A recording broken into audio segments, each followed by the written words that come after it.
And this is using APA citation formatting, 7th edition. I'm Olivia Olivares, Instruction and Outreach Librarian here at UC Merced. And I'm going to talk to you today about APA citation formatting, 7th edition. The 7th edition is fairly recent, so you may be used to the APA 6th edition if you've used APA before. The 7th I find is much easier to use and a lot clearer. So, and got a question in the chat box. Yes, the recording will be made available from the main page of the library. I'll show you where that'll be. Give us a day or two to process everything and get it edited and ready to go. But yes, it'll definitely be there. So what I'm going to do today is review APA citation formatting basics in the 3 most often used categories: journal articles, books, and book chapters. There's a lot more to APA formatting than just those 3 formats.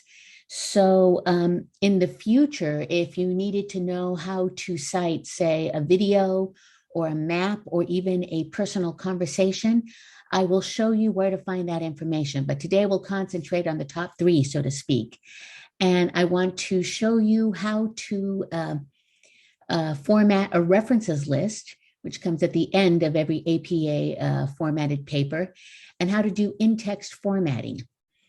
We're going to talk about locating an APA citation in a library database, including in UC Library Search. And I'm also going to talk to you about formatting a paper in MS Word in APA style for student papers, and formatting a paper in Google Docs in APA style for student papers. So just a little bit about APA style before we go in. It's used primarily by the social sciences disciplines, psychology, political science, sociology, business, and so forth. The list of citations to the resources used in an APA formatted journal article or course assignment is called references, not works cited, not list of works, references. And it always goes at the end of a paper. If you're writing for an assignment, the reference list should begin on a new page. So if the end of your paper takes up, say, half a page, the references should begin on another page after that, rather than right under the end of your assignment. And as I said, there are a number of differences between APA 7th and APA 6th that makes citing an APA format much, much easier. And always remember, APA citation style uses in-text citation, never footnotes. Footnotes are a hallmark of MLA style, not APA. So I'm going to talk more about in-text citations and how to use them. So why do you have to know how APA citations are put together? Because all of the databases just give you a cite right there. All you have to do is download it and cut and paste it. And, you know, it's just a big old hassle to have to learn APA style. This is why.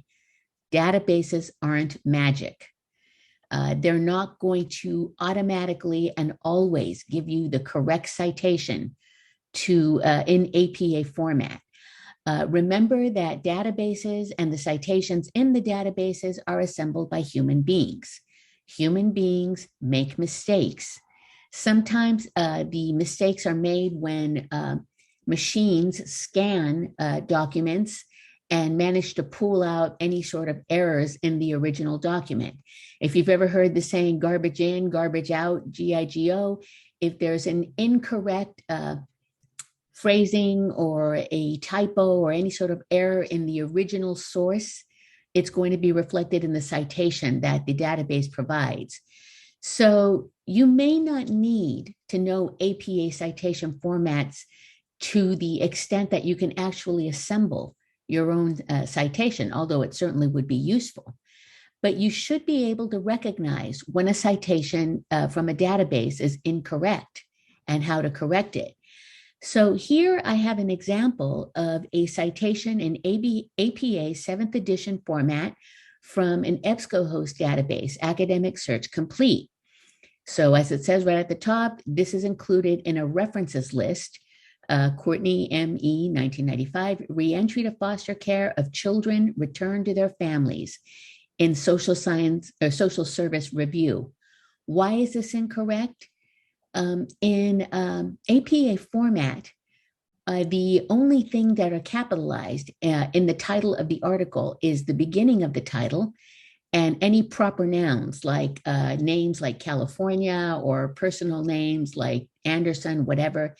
And here we have reentry to capital F, foster, capital C, care, capital C, children, and so forth. And none of those letters should be capitalized.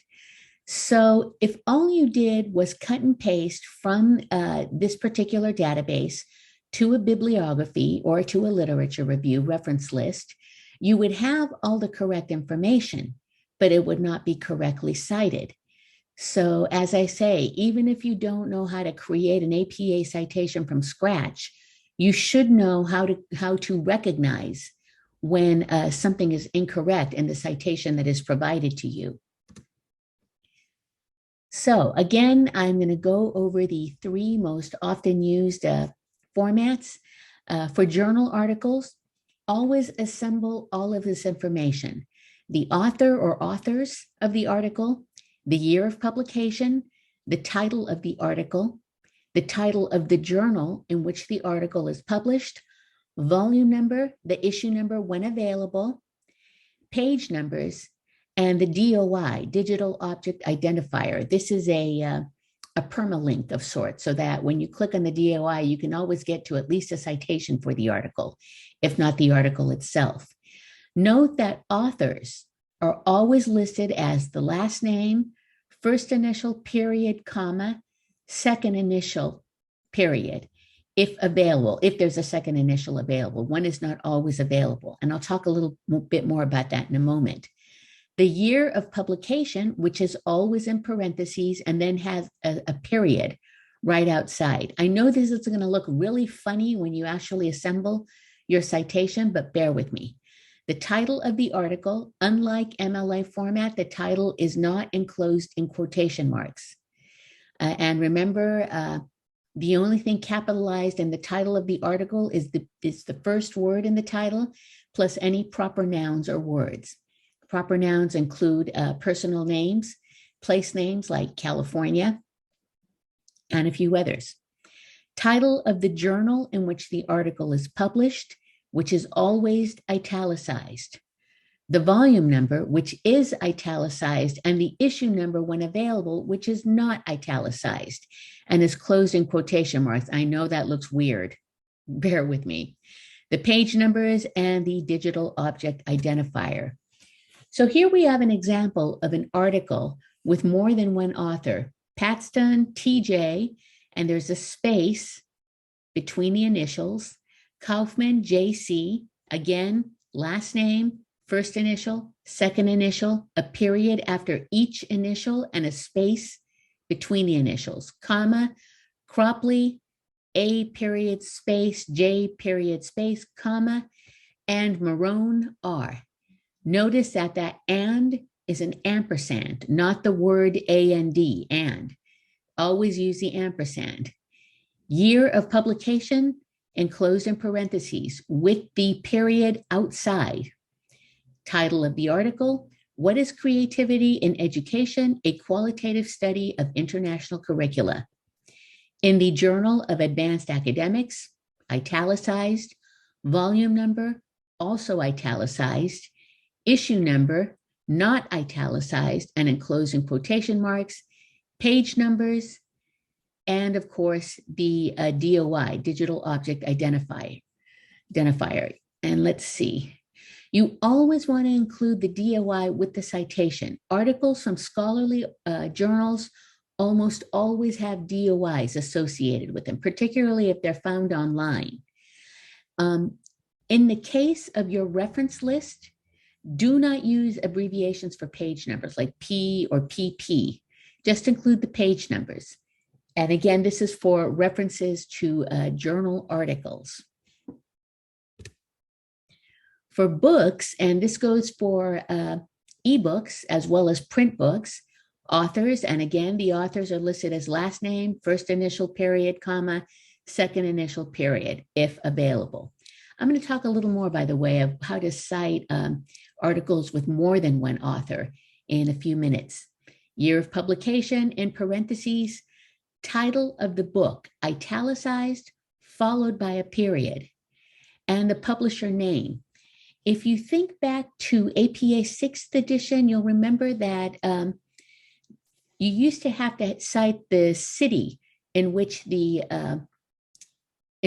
publisher was located. You don't have to do that anymore. And then again, if available, a digital object identifier. Sometimes ebooks have, electronic books have DOIs associated with them. If they're print books, they do not.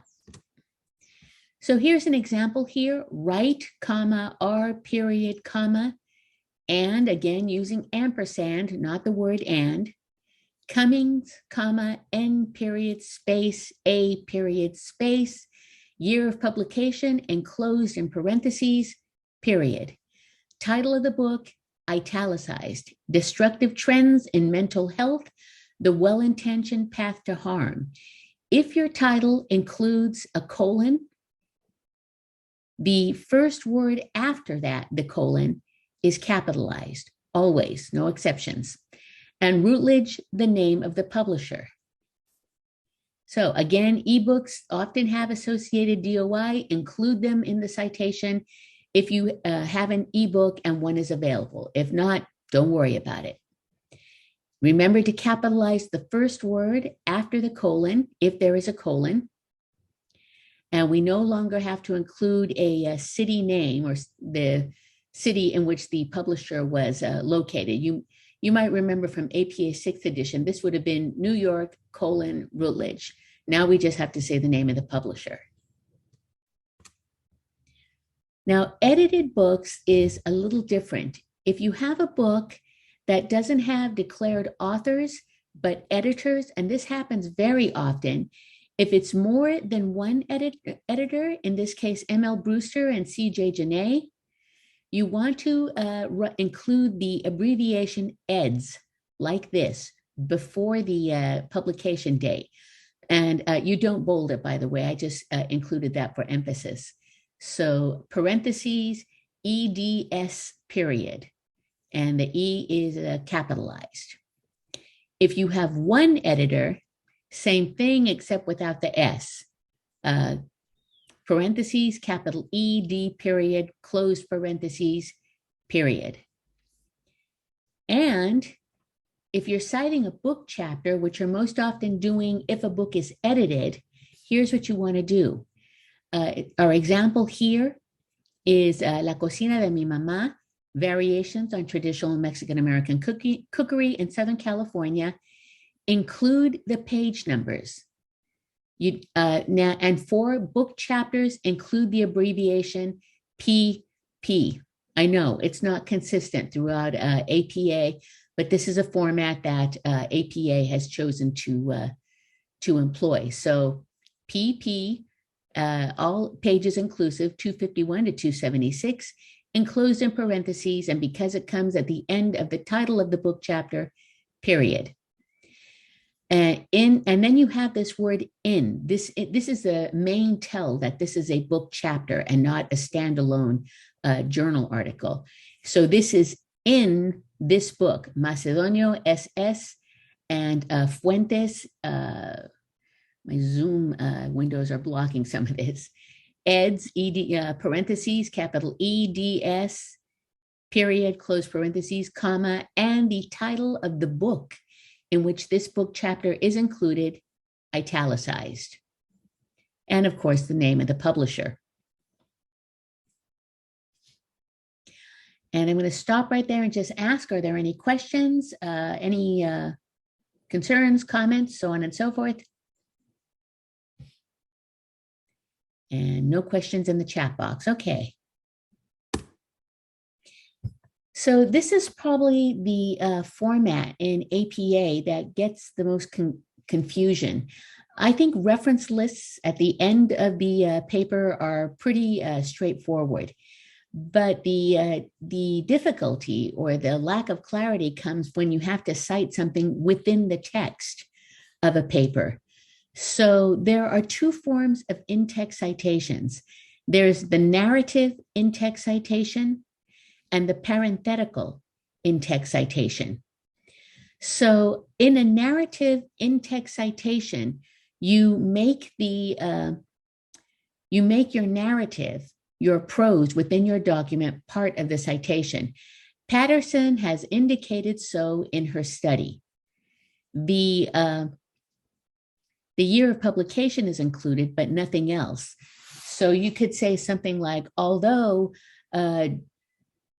Jones says that this is a particular instance of something, comma, Smith says that it is not so. And then Jones and Smith would have the dates of publication for their respective articles. Then you can do a parenthetical in-text citation too, in which case your delivery of information is not part of the citation. So a recent study has shown this to be true. Where did you get this information?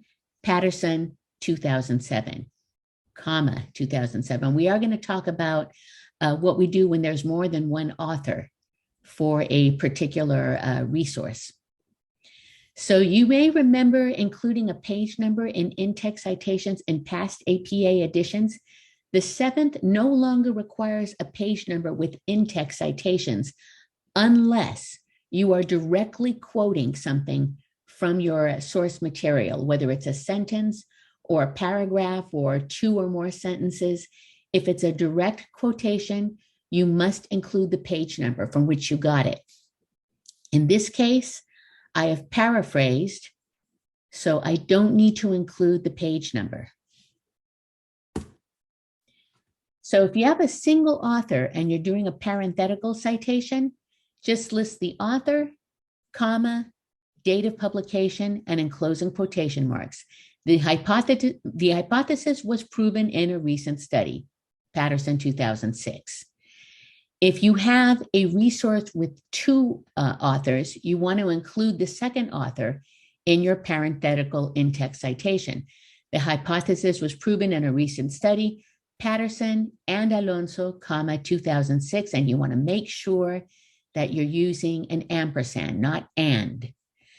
Now, if you've got 3 or more authors, you want to say the name of the first author, et al.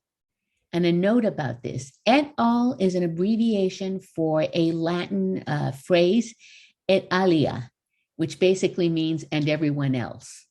So only al is abbreviated because it's short for alia. Et means and in Latin, so it doesn't have to have a period after it. Et alia, et aliae for all other men, and alii for all other women, but nobody ever uses those formats anymore. It's just et al with a period after the all, comma, date of publication, enclosed in parentheses. Now, for narrative in-text citations, where you are saying that an author or a writer discovered something rather than just citing that author's study, Patterson, date of publication 2007, proved her hypothesis in her study. With 2 authors, Patterson and Alonso, remember, use the ampersand, date of publication 2006, enclosed in parentheses, proved their hypothesis in their study. 3 or more authors, Patterson et al., and again, all has a dot after it because it's short for alia. Patterson et alia proved their hypothesis in their study. I know this is a little confusing. Am I making myself clear here, or do I have any questions? Okay. So let's go on. So as I said earlier, you can pull APA citations out of library databases, and almost all library databases include a clickable cite or citation icon. And you can click the title of the resource in the database to get the full database record, which will include the cite icon. If you're looking at an EBSCO database, in other words, a database that's provided to us by EBSCO Host, a publisher, the cite button looks like a little piece of paper with writing on it, and it says cite next to it. In the ProQuest database, the cite button looks like a circle with quotation marks inside. I'm going to stop my share here and share again so I can show you online. Where am I? I'm going to have to edit this later.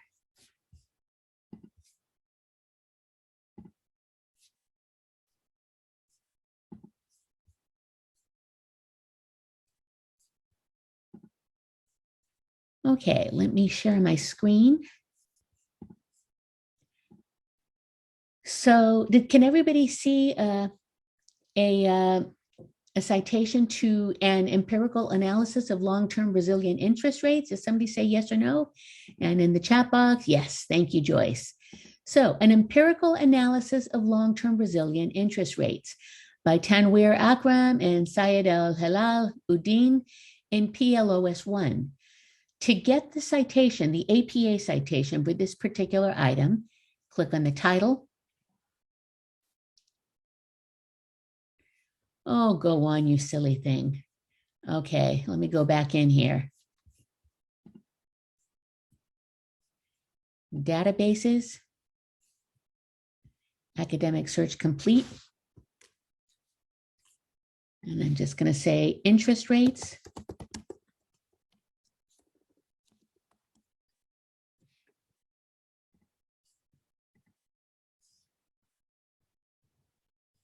And I believe that was number 10. Nope, but I'll just take this one. The economic viability of a thermal power plant, a case study. Published in the Journal of Thermal Analysis and Calorimetry. What I'm going to do is click on the title here.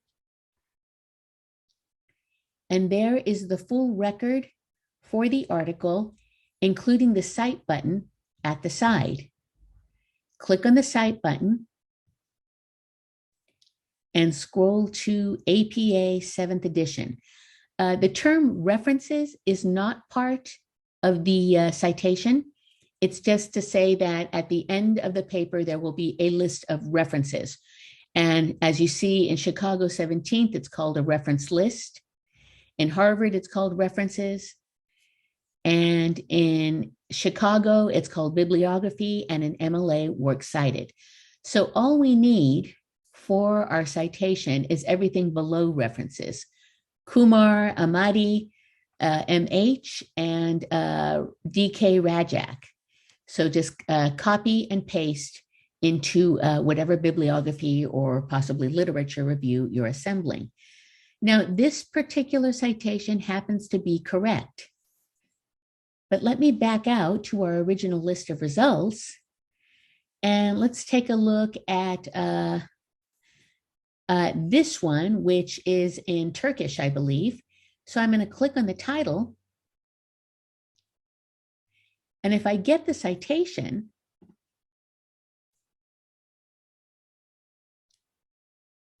look at that. The name of the author has been completely capitalized, which we know is incorrect in APA citation format.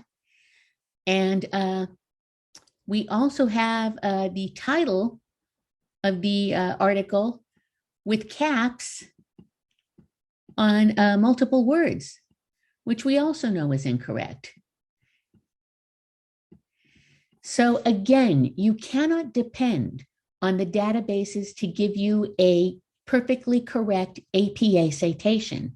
You will almost always get all of the information you need. So all of this, the title of the article, the author of the article, date of publication, title of the journal in which the article was published, so on and so forth. That'll all be there. And it will usually, maybe 99 times out of 100, it'll be correct. What you have to look to, though, is the formatting to make sure that the formatting itself is correct. Let me try a ProQuest article here. And here we are in PsycInfo, Schizoaffective Disorder and Invalid Diagnosis, a comparison of schizoaffective disorder, schizophrenia, and affective disorder. As with the Academic Search Complete database, I'm going to click on the title to get the full record, and my citation button is going to be right there. Click on Cite, and I'm going to stop my share and start it again so you can see the new window that's opened up. And here is the article, citation in APA 6.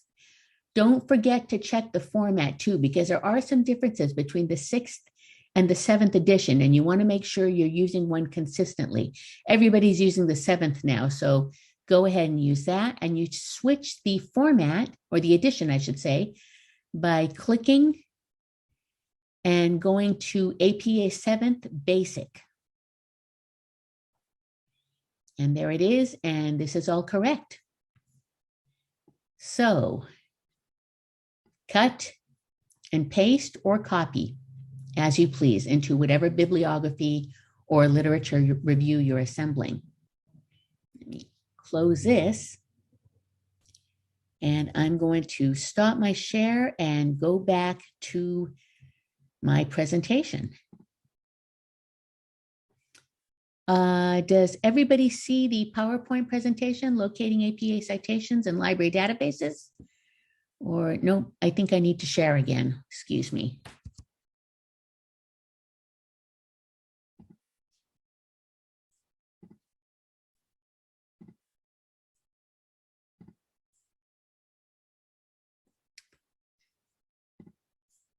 And there we are. Good.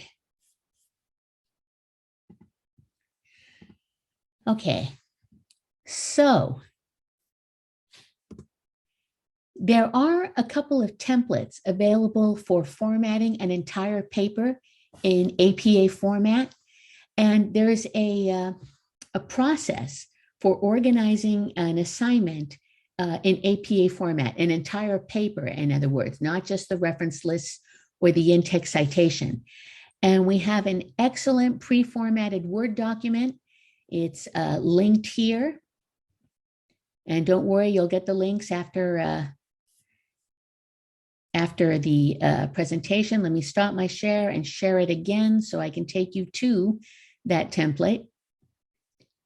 We have a citing sources guide within the library's collection of resource guides. And here is the APA template. And let me just bring that up in Word.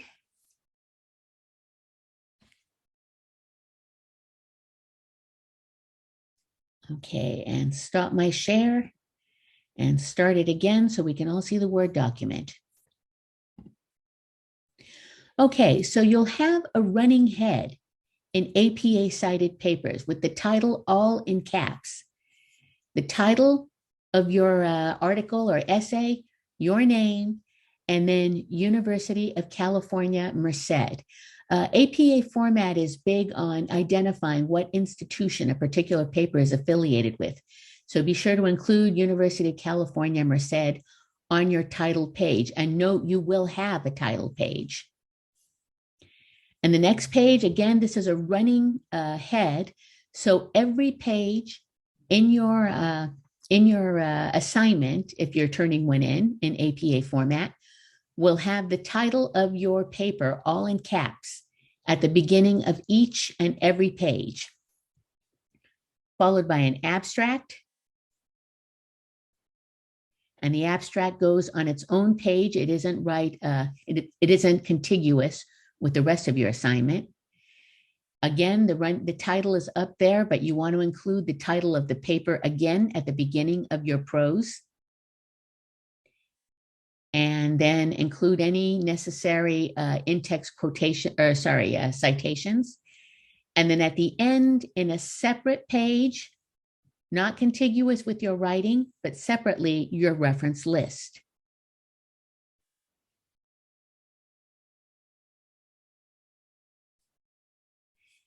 Is that clear? I certainly hope so. Any questions so far? Okay, let me stop my share and go back to the page, or sorry, my Microsoft PowerPoint presentation.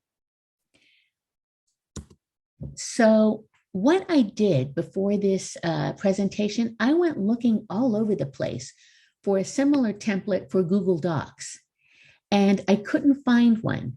The organization is very much the same. The thing is, in Google Docs, you have to specify so many things, the margins, double spacing. By the way, everything in APA is double spaced, including the references.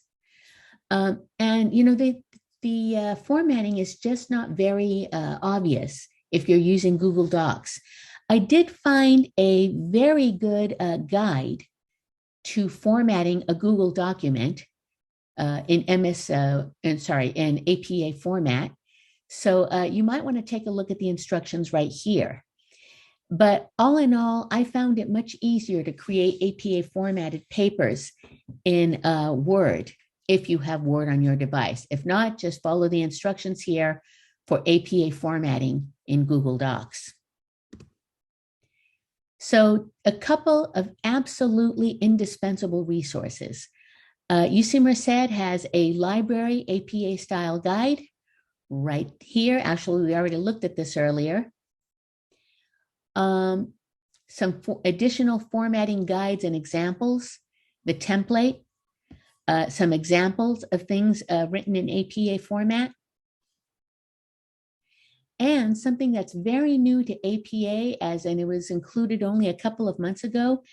Now there is a format for citing Indigenous knowledge. In other words, knowledge conveyed by tribal elders, also from family elders. Like if you've got a great grandma and she's giving you information about a particular social trend when she was young, here's how to cite her knowledge.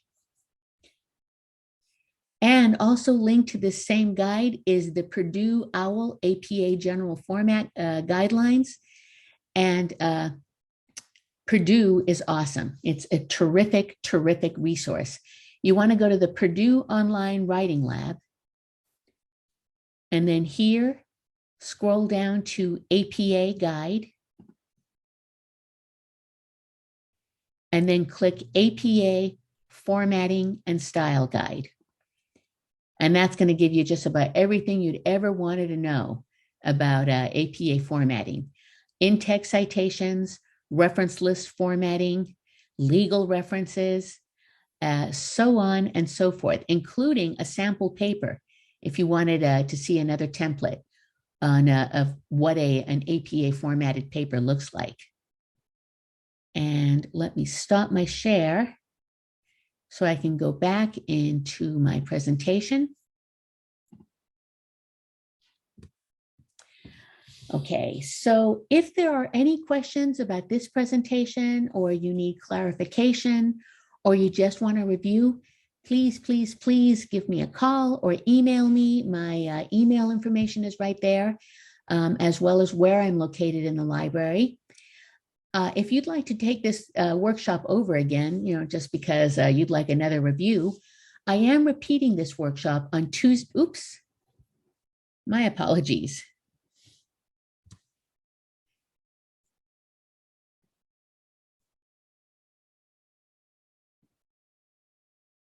I bounced myself out. Sorry about that. I am repeating this workshop on Tuesday, April the 19th, 2 to 3 p.m. That's only if you feel like coming back. So before we close, are there any questions? Okay. I certainly hope this was helpful. Joyce, you asked if this was going to be available later. Yes, it is. And let me stop my share again and go to the UC Merced Library page. From the front page of the library, if you go to About Us, there's not About Us, Research and Academics. There's workshop recordings. And this presentation will be available under workshop recordings, probably under citation management.